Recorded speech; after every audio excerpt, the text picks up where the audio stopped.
Hello friend, इस video में बात करेंगे IBPS PO एग्ज़ाम एनालिसिस के बारे में। तो सबसे पहले बात कर लेते हैं इंग्लिश सेक्शन की। तो इंग्लिश के ओवरऑल लेवल की बात करें तो इंग्लिश का लेवल था मॉडरेट, और इसमें जो क्वेश्चन से पूछे गए वो थे आरसी से कम 8 से 10 क्वेश्चन पूछे गए थे। और इसमें बात करें तो सिनोनिम एंटोनिम भी दिए हुए थे, जिसमें एक सिनोनिम आया था और एक एंटोनिम आया था। ओवरऑल इंग्लिश के लेवल की बात करें तो मॉडरेट लेवल की पूछी गई थी। फिलर्स के कुछ क्वेश्चन थे और रीअरेंजमेंट के 4 से 5 क्वेश्चन पूछे हुए थे। रीअरेंजमेंट की बात करें तो अगर आपकी रीडिंग अच्छी है तो आप आसानी से रीअरेंजमेंट को बना सकते थे।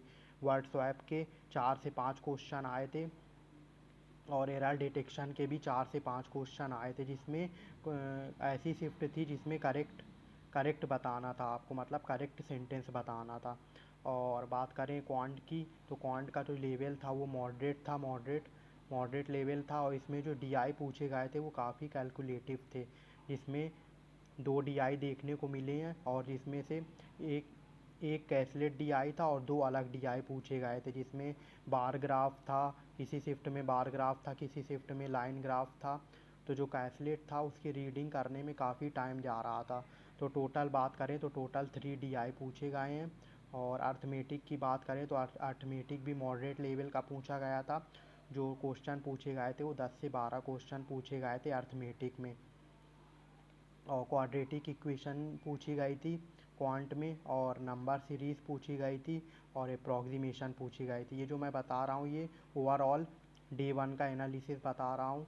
और जो मेरा एग्ज़ाम है वो कल है, तो कल मैं आपको सेल्फ गिवन एग्ज़ाम एनालिसिस दूंगा।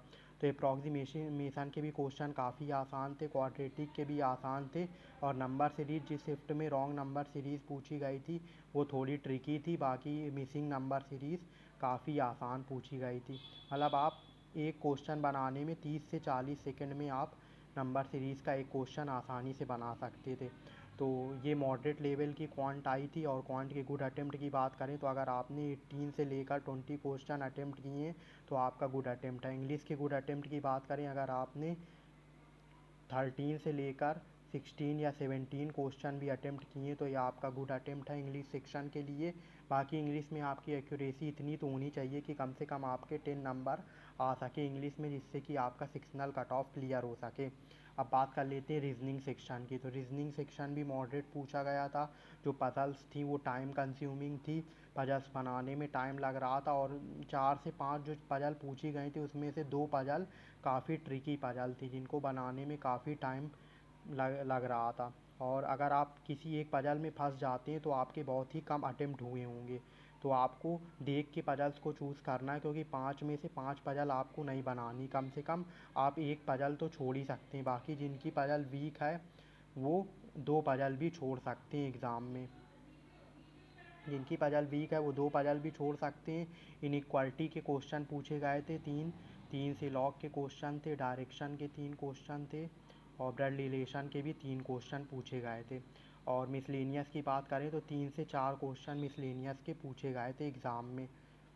बाकी आप लोग कमेंट करना कि आपने कितने अटेम्प्ट किए हैं। और रीजनिंग के गुड अटेम्प्ट की बात करें तो अगर आपने 220 से लेकर 25 क्वेश्चन भी अटेम्प्ट किए तो आपका गुड अटेम्प्ट है रीजनिंग के लिए।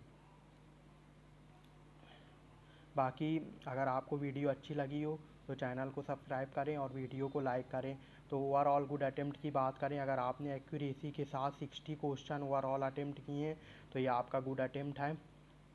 और एक्सपेक्टेड कट ऑफ की बात करें तो एक्सपेक्टेड कट ऑफ 45 से लेकर 50 के बीच जाने के पूरे चांसेस हैं जनरल कैटेगरी के लिए।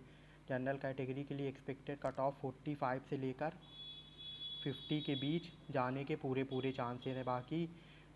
बाकी अगर आपका एग्ज़ाम अच्छा नहीं गया है तो आप आने वाले एग्ज़ाम की प्रिपरेशन कर सकती हैं।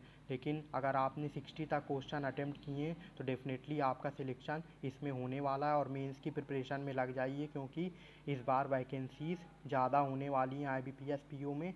अराउंड 10 के वैकेंसीज़ फाइनल वैकेंसीज़ आपको देखने को मिलेंगी। तो मेंस का कट ऑफ भी कम जाएगा और प्री का कट ऑफ भी कम जाएगा। Thank you.